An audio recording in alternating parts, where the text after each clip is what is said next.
Hello दोस्तों, स्वागत है आपका tech inside ITI YouTube channel में। आज की ये वीडियो होने वाली है MCQ सीरीज़ की सेकंड वाली वीडियो। फर्स्ट वीडियो में अपन ने देखे थे डीसी जनरेटर के कुछ क्वेश्चंस।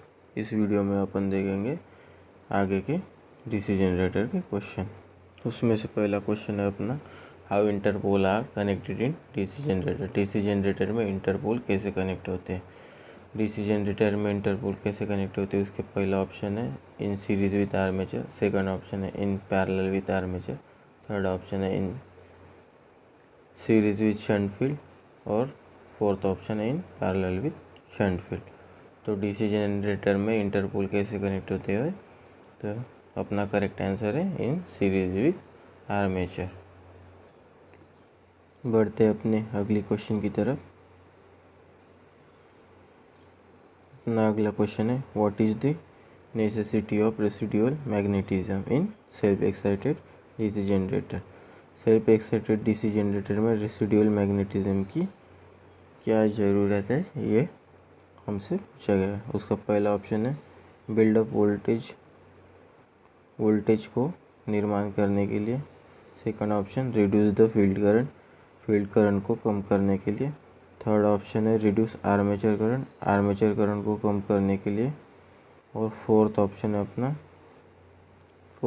है अपना मेंटेन कांस्टेंट आउटपुट वोल्टेज, नियत आउटपुट वोल्टेज को बनाए रखने के लिए। तो रेसिडुअल मैग्नेटिज्म क्यों ज़रूरी है डीसी मशीन में। तो रेसिडुअल मैग्नेटिज्म क्या होता है। रेसिडुअल मैग्नेटिज्म वो प्रॉपर्टी होती है मैग्नेटिक मटेरियल की, जब भी इलेक्ट्रोमैग्नेटिक मटेरियल की, जब भी अपन उसको सप्लाई देंगे और वो सप्लाई निकाल लेंगे, फिर भी उसमें कुछ ना कुछ मैग्नेट की प्रॉपर्टी बच जाती है, उसे क्या कहते हैं, रेसिडुअल मैग्नेटिज्म कहते हैं। और वो क्यों ज़रूरी है, तो वो करेक्ट आंसर क्या हो जाएगा इस क्वेश्चन का अपना बिल्डअप वोल्टेज, वो वोल्टेज बनाने के लिए बहुत ज़रूरी है। तो बढ़ते अपने अगली क्वेश्चन की तरफ। अपना अगला क्वेश्चन क्या कह रहा है, which are 2 points that the brush contact resistance measure in DC machine. DC मशीनों में वे कौन से दो बिंदु हैं जो ब्रश संपर्क प्रतिरोध को मापते हैं। डीसी मशीनों में वो कौन से दो बिंदु हैं जो ब्रश संपर्क प्रतिरोध को मापते हैं। तो उसका पहला ऑप्शन है A resistance between the opposite brushes, विपरीत ब्रश के बीच का प्रतिरोध, B resistance between brush and commutator, brush और कम्यूटेटर राइजर के बीच का प्रतिरोध, C resistance between brush and commutator, D resistance between brush and armature conductor, brush और आर्मेचर कंडक्टर के बीच का प्रतिरोध। तो ये क्वेश्चन क्या कह रहा है, हमें पूछ रहा है कि ब्रश कांटेक्ट रेजिस्टेंस किन दो पॉइंट के बीच में गिना जाता है। तो इसका करेक्ट आंसर क्या है, ब्रश एंड कम्यूटेटर। बढ़ते अगली क्वेश्चन की तरफ। अपना अगला क्वेश्चन क्या कह रहा है, which voltage drop is indicated in portion mark X. किस वोल्टेज ड्रॉप को एक्स के रूप में चिन्हित किया गया। नीचे अपने को एक डायग्राम दी गई है, उसमें एक्स से मार्क किया गया एक पोर्शन, यहाँ से यहाँ तक का। तो ये कौन से वोल्टेज ड्रॉप को दिखा रहा, ये हमसे पूछा गया। इसके ऑप्शंस क्या है, पहला ऑप्शन है full load voltage drop, second option है आर्मेचर ड्रॉप, थर्ड ऑप्शन है आर्मेचर रिएक्शन ड्रॉप, और फोर्थ ऑप्शन है shunt field voltage drop. Shunt field voltage drop, ये हो गए अपने चार ऑप्शन। तो इन चार ऑप्शन में से कौन सा करेक्ट हो जाएगा अपना, तो वो हो जाएगा आर्मेचर रिएक्शन ड्रॉप। ये जो पूरा पोर्शन देख रहे हैं आप, ये किस वजह से, ये दो चीज़ों की वजह से, एक तो आर्मेचर रिएक्शन की वजह से और एक आर्मेचर रेजिस्टेंस ड्रॉप की वजह से। यहाँ पे जो एक्स मार्क किया गया है, ये किसकी वजह से, ये आर्मेचर रिएक्शन की वजह से, और जो नीचे दिया है, ठीक है, ये वाला, ये आर्मेचर रेजिस्टेंस ड्रॉप की वजह से ये ड्रॉप है। तो इस क्वेश्चन का आंसर हो जाएगा अपना आर्मेचर रिएक्शन ड्रॉप। बढ़ते हैं अगले क्वेश्चन की तरफ। अपना अगला क्वेश्चन क्या कह रहा है, what is the name of compound generator if shunt field is connected in parallel with armature. Compound generator का नाम बताए अगर शंट फील्ड आर्मेचर के पैरेलल में कनेक्ट है। तो कंपाउंड जनरेटर में अगर शंट फील्ड आर्मेचर के पैरेलल में कनेक्ट हो तो वो कौन सा जनरेटर ये पूछ रहे हैं अपने को। तो अगर ऐसा कुछ हो, ये रही आर्मेचर और ये रही सीरीज़ फील्ड, और इसके जो आर्मेचर के पैरेलल में कभी आपको पूछा गया कि शंट फील्ड है तो ये कौन सा जनरेटर होता है ये पूछा, तो इसका आंसर क्या हो जाएगा। पहले ऑप्शन देख लेते हैं। ऑप्शन है long shunt compound generator, second option है cumulative compound generator, third option है डिफरेंशियल कंपाउंड जनरेटर और फोर्थ ऑप्शन है शॉर्ट शंट कंपाउंड जनरेटर। तो इसका करेक्ट आंसर क्या हो जाएगा, शॉर्ट शंट कंपाउंड जनरेटर, ये अपना करेक्ट आंसर हो जाएगा।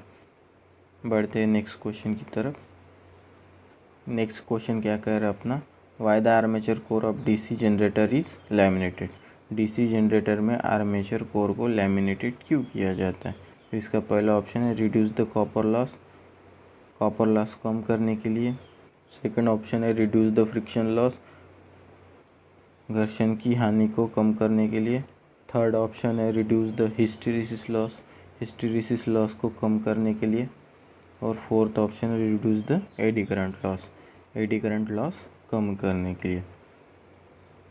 तो कभी भी आपको पूछा जाए कि लैमिनेशन के बारे में कुछ क्वेश्चन आए कि लैमिनेशन क्यों किया होता है कोर को या फिर किसी चीज़ को, तो वो क्यों किया होता है, तो वो करते इसलिए क्योंकि एडी करंट लॉस कम हो। तो अपने इस क्वेश्चन का आंसर क्या हो जाएगा, reduce the eddy current loss. Eddy current loss कम करने के लिए आर्मेचर कोर डीसी मशीन का या फिर डीसी जनरेटर का लैमिनेटेड करते हैं।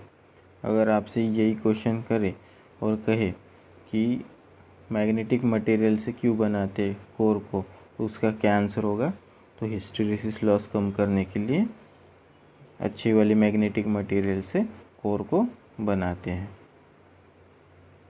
तो चलते अपने नेक्स्ट क्वेश्चन की तरफ। अपना अगला क्वेश्चन क्या कह रहा है, why armature resistance of DC generator is very low. तो पहला ऑप्शन है इसका reduce armature current, armature current को कम करने के लिए। सेकंड ऑप्शन है reduce armature voltage drop, armature voltage drop कम करने के लिए। थर्ड ऑप्शन है run armature with less weight, armature को कम वजन के साथ घुमाने के लिए। एंड फोर्थ ऑप्शन है इसका reduce temperature of armature, armature की टेम्परेचर को कम करने के लिए या फिर ताप को कम करने के लिए। कभी भी लो रेजिस्टेंस की बात आई तो लो रेजिस्टेंस क्यों होता है किसी भी चीज़ का, आपको पता है कि जितना कम रेजिस्टेंस होगा उसमें उतना ही वोल्टेज ड्रॉप कम होगा। तो इसलिए अपने इस क्वेश्चन का आंसर क्या हो जाएगा, reduce armature voltage drop, armature होने वाले वोल्टेज ड्रॉप को कम करने के लिए उसका रेजिस्टेंस क्या किया जाता है, कम रखा जाता है। बढ़ते अगले क्वेश्चन की तरफ। अपना अगला क्वेश्चन है why the DC generator should run in clockwise direction. DC generator को घड़ी की दिशा में घुमाना क्यों आवश्यक है। उसका पहला ऑप्शन है protect brush from damage, brush को नुकसान से बचाने के लिए। दूसरा ऑप्शन है प्रोटेक्ट द रेसिडुअल मैग्नेटिज्म, अवशिष्ट चुंबकत्व की रक्षा के लिए। थर्ड ऑप्शन है avoid short circuit in armature, armature में शॉर्ट सर्किट को रोकने के लिए। और चौथा ऑप्शन है avoid overloading of generator, generator को ओवरलोड से बचाने के लिए। तो इसका करेक्ट आंसर क्या है, option B protect residual magnetism, residual magnetism को बचाने के लिए। आपको ध्यान में रखना है कि अगर क्लॉकवाइज डायरेक्शन में डीसी जनरेटर को नहीं घुमाया गया, मतलब घड़ी की दिशा में, तो उसका रेसिडुअल मैग्नेटिज्म क्या होता है, ख़त्म हो जाता है और वो वोल्टेज तैयार करना बंद कर देता है। तो बढ़ते हैं अगली क्वेश्चन की तरफ। अपना अगला क्वेश्चन क्या कह रहा है, why compensating winding is provided in large DC generator. बड़े डीसी जनरेटरों में कंपनसेटिंग वाइंडिंग क्यों दी गई होती है। उसका पहला ऑप्शन है कनेक्ट मोर लोड, अधिक लोड जोड़ने के लिए, रिड्यूस कम्यूटेशन इफेक्ट, कम्यूटेशन प्रभाव को कम करने के लिए, तीसरा ऑप्शन है neutralize armature reaction, armature reaction को न्यूट्रलाइज करने के लिए या फिर बेअसर करने के लिए, फोर्थ ऑप्शन है increase the efficiency of generator, generator की कार्यक्षमता को बढ़ाने के लिए। तो अपना करेक्ट आंसर होगा why compensating winding is provided in large DC machine का, तो वो हो जाएगा number 3 neutralize armature reaction. Armature reaction को कम करने के लिए कंपनसेटिंग वाइंडिंग क्यों होती है, कंपनसेटिंग और इंटरपोल ये दो वाइंडिंग आर्मेचर रिएक्शन को न्यूट्रलाइज करने के लिए डीसी मशीन्स में प्रोवाइड की जाती है। तो बढ़ते अगले क्वेश्चन की तरफ। अपना अगला क्वेश्चन क्या कह रहा है, what is the reason for DC generator fails to build up voltage. DC generator voltage निर्माण करने में विफल होने के कारण क्या है।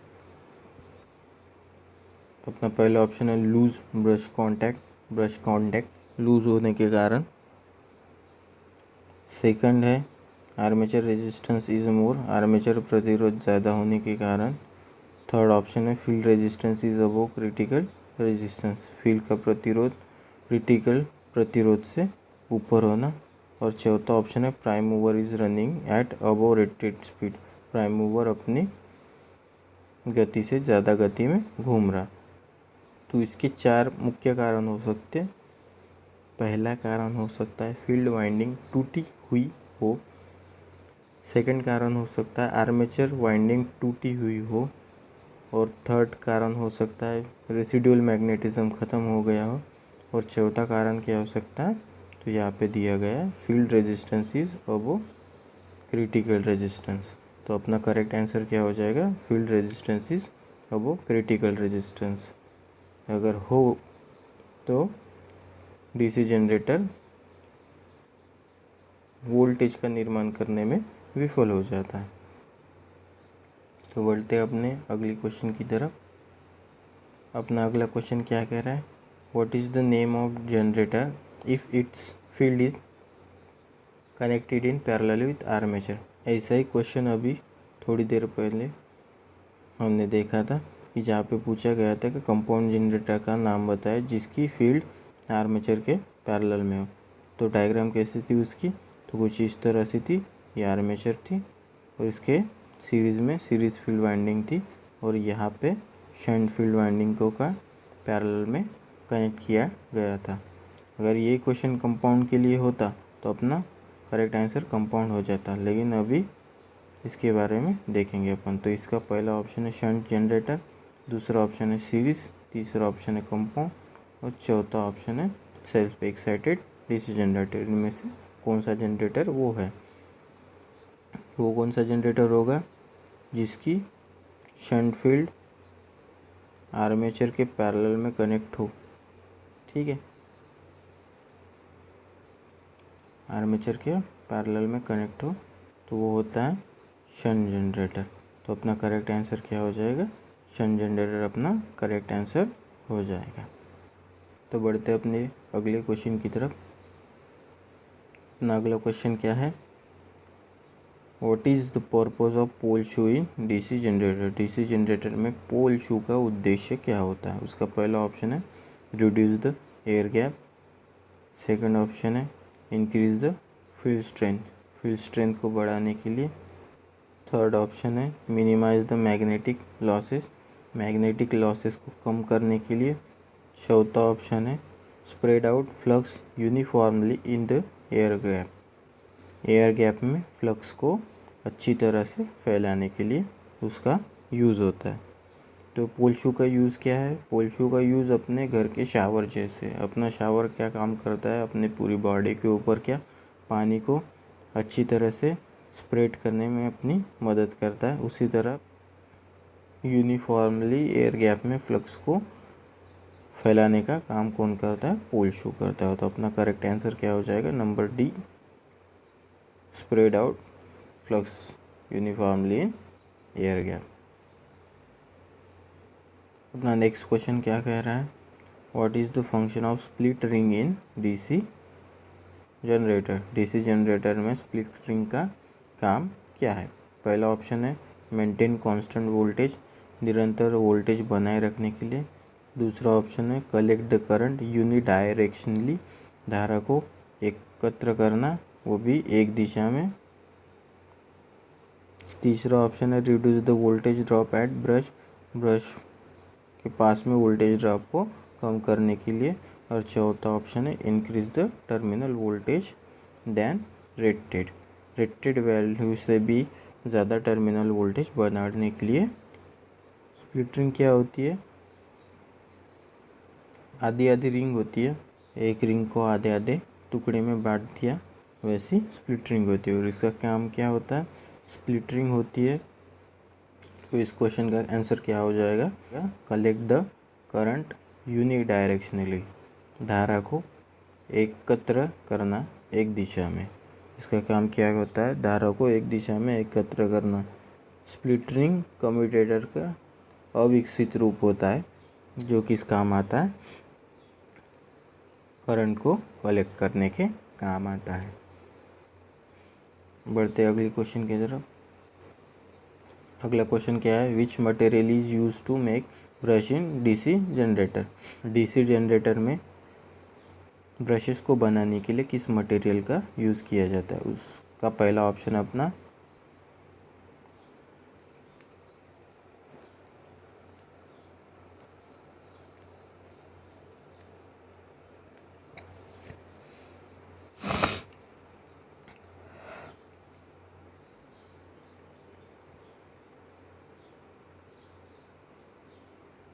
स्टील एंड ग्राफाइट, स्टील और ग्राफाइट। दूसरा ऑप्शन है कार्बन एंड ग्राफाइट। तीसरा ऑप्शन है कास्ट आयरन एंड ग्राफाइट। चौथा ऑप्शन है एल्यूमिनियम एंड ग्राफाइट। इनमें से कौन से मटेरियल का यूज़ ब्रश बनाने में किया जाता है? तो अपना करेक्ट आंसर क्या है? तो ग्राफाइट एंड कार्बन, ये दो मटेरियल ब्रश बनाने के लिए काम में लाए जाते हैं डीसी जनरेटर में।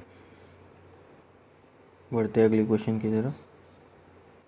अपना अगला क्वेश्चन क्या है? Why DC generator are losing their residual magnetism. DC generator अपना अवशिष्ट चुंबकत्व क्यों खो देते हैं, ये हमसे पूछा गया इस क्वेश्चन में। तो उसका पहला ऑप्शन है heavy short circuit in load, load में भारी शॉर्ट सर्किट होना। दूसरा रनिंग विदाउट लोड कंटिन्यूसली, बिना लोड के बहुत देर तक घूमना। तीसरा ऑप्शन है कंटिन्यू रनिंग विदाउट ब्रेकिंग, बिना ब्रेक के कंटिन्यू घूमना। चौथा ऑप्शन है change of direction of rotation very often, rotation की दिशा को अक्सर बदलती रहना। ये चारों में से हमसे पूछा गया कि डीसी जनरेटर अपना रेसिडुअल मैग्नेटिज्म खो क्यों देते। तो अपना करेक्ट आंसर क्या हो जाएगा? Change of direction of rotation very often, rotation की दिशा अक्सर बदलती रहना, अपना ये करेक्ट आंसर हो जाएगा।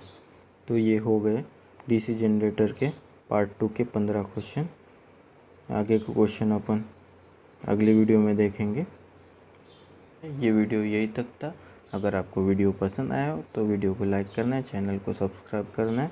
ऐसे ही वीडियो देखने के लिए मिलते हैं अगली वीडियो में। तब तक के लिए बाय बाय।